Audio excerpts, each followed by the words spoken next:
లేఖన భాగముల నుంచి ఒక లేఖన భాగాన్ని మనము చదువుకుందామండి. లూకా సువార్త 7వ అధ్యాయం 50వ వచనాన్ని ఒకసారి చదువుకుందాం. లూకా సువార్త 7వ అధ్యాయం 50వ వచనం. అందుకు ఆయన నీ విశ్వాసం నిన్ను రక్షించెను, సమాధానము గల దానివై వెళ్ళుమని ఆ స్త్రీతో చెప్పాను. దేవునికి స్తోత్రం కలుగును గాక. హల్లెలూయా. లేఖన భాగము ఇక్కడ ఏమని తెలియజేస్తూ ఉంది అంటే, యేసు ప్రభువారు ఒక స్త్రీతో ఒక మాటలు సెలవిస్తూ ఉన్నారు. ఏమని అంటే, నీ విశ్వాసమే నిన్ను రక్షించింది, నీవు సమాధానముతో తిరిగి వెళ్ళుము.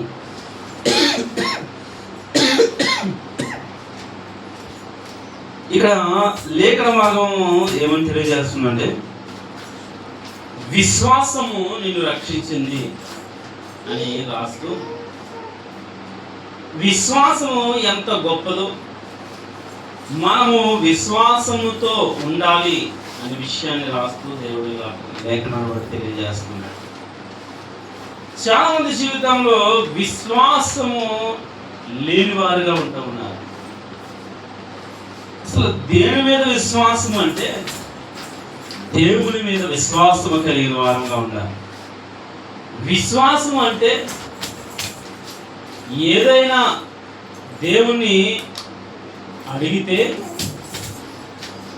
దేవుడు ఇస్తాడు, దేవుడు చేస్తాడు అనేది నమ్మకం అయితే, ఇచ్చాడు చేశాడు అనేది విశ్వాసం.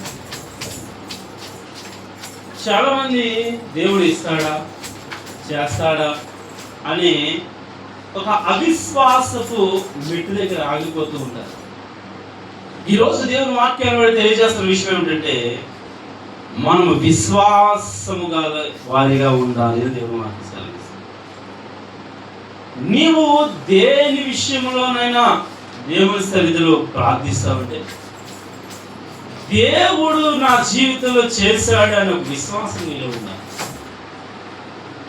ఇక్కడ దేవుని లేఖన భాగం ఏమని తెలియజేస్తుందంటే, విశ్వాసం నిన్ను రక్షించింది అంటారు.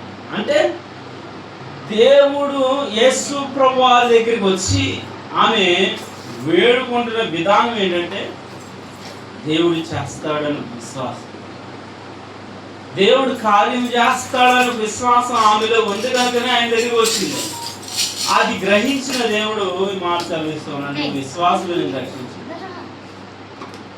మనము చూసినట్లయితే విశ్వాసం ద్వారా కలిగే మరి ప్రయోజనాలు ఏంటో మనం ఒకసారి చూడాలి. నువ్వు విశ్వసించడం వలన, దేవుడి మీద విశ్వాసం కలిగి ఉండడం వలన మనం పొందుకునే ప్రయోజనాలు లాభాలు ఏంటంటే, మొదటిది ఈ అధ్యాయంలో చెప్పబడుతున్న విషయం ఏంటంటే, ఒక పాపాత్మురాలైన స్త్రీ కనిపిస్తూ ఉందండి. పాపాత్మురాలైన స్త్రీ, ఆమె జీవితంలో పాపాత్మురాలుగా బిరుదు పొందేసిందండి. అక్కడ చాలా వివరంగా రాశాడు, పాపాత్మురాలు అని వివరంగా రాస్తుంది. ఎవరు చెప్తున్నారంటే, యేసు ప్రభువు వారి యొక్క శిష్యుల్లో ఈమె పాపాత్మురాలు కదా, ఈమెను ఎలా దేవుడు దగ్గర రానిచ్చాడని సలుగుకుంటూ ఉన్న పరిస్థితిని చూస్తూ ఉంది. ఈమె చేస్తున్న పని ఏంటంటే పాపాత్మురాలే, కానీ యేసు ప్రభువు వారి యొక్క పాదాల దగ్గర వచ్చి ఆమె కన్నీళ్లతో ఆమె దేవుని పాదాల దగ్గర గడుపుతా ఉంది. అక్కడ చూస్తూ ఉంటామండి. అది పై లేఖనాల్లో మనం చూస్తే మనం చూడవచ్చు. ఒకసారి 39వ వచనం, 7వ అధ్యాయం 39వ వచనం.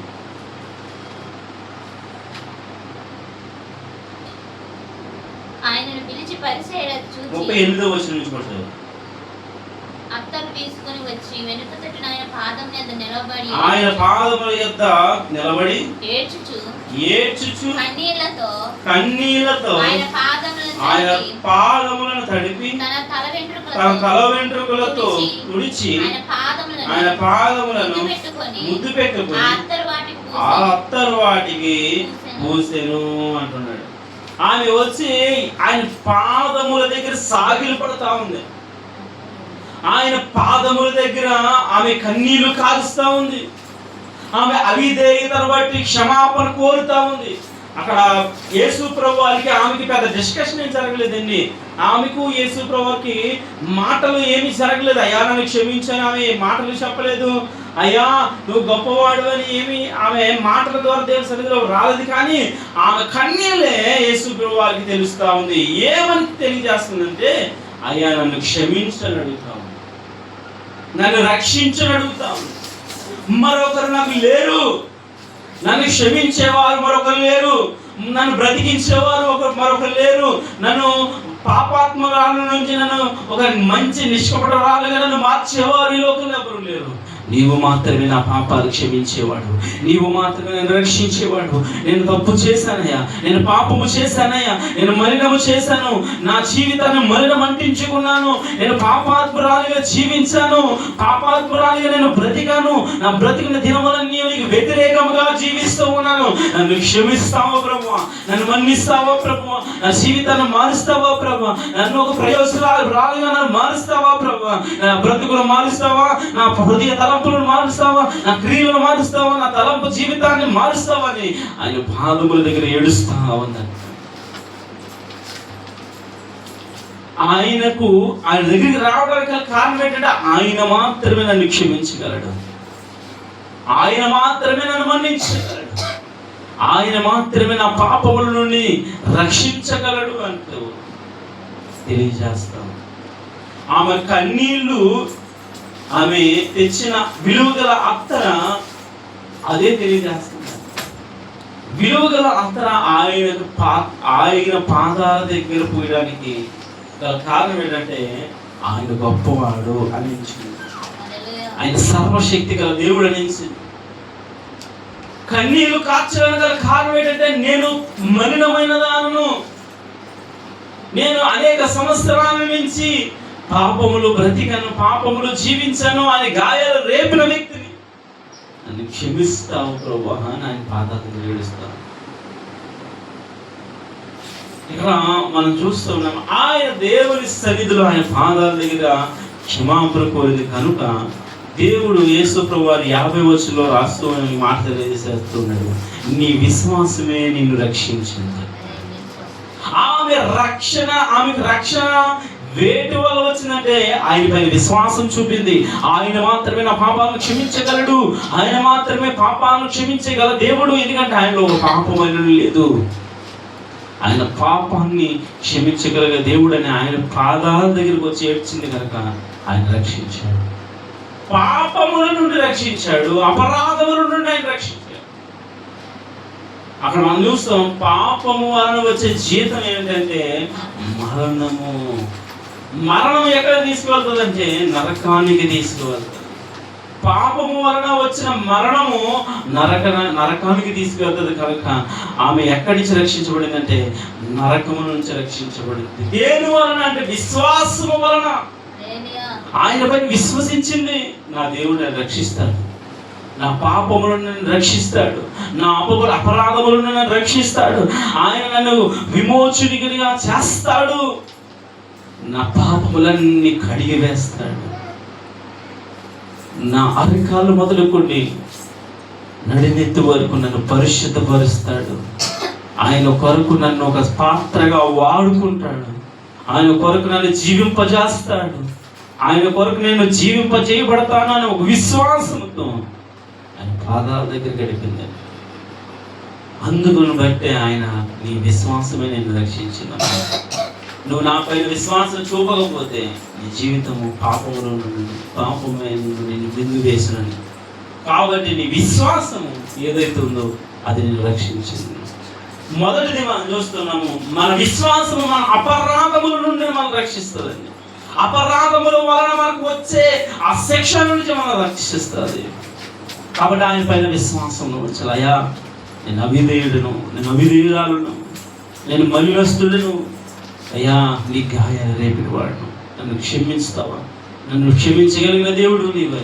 నువ్వు గొప్ప దేవుడు, నన్ను మార్చగలిగిన దేవుడు, నా బ్రతుకును మార్చగలిగిన దేవుడు. అయ్యా, నా హృదయాన్ని మార్చగలిగిన దేవుడు అని ఆయన పైన విశ్వాసంతో ఉండగలిగితే, ఆయన పైన విశ్వాసం చూపగలిగితే నీవు మరి రక్షించబడతావు అని దేవుని వాక్యాన్ని తెలియజేస్తున్నాను. మనము దేవుని పైన విశ్వాసం ఉంచడం వలన వచ్చే ప్రయోజనాలు, మొదటిది మన అపరాధముల నుండి మనకు రక్షణ వస్తుందట. పాపముల నుండి విడుదల అనగా అపరాధములను వలన వచ్చే ఆ శిక్ష నుంచి మనకి రక్షణ కలుగుతుంది. రెండవది మనం చూడొచ్చు, మత్తయి సువార్త 15వ అధ్యాయం 22వ వచనంలోకి వెళ్దాం. మత్తయి సువార్త 15వ అధ్యాయం 22వ వచనం.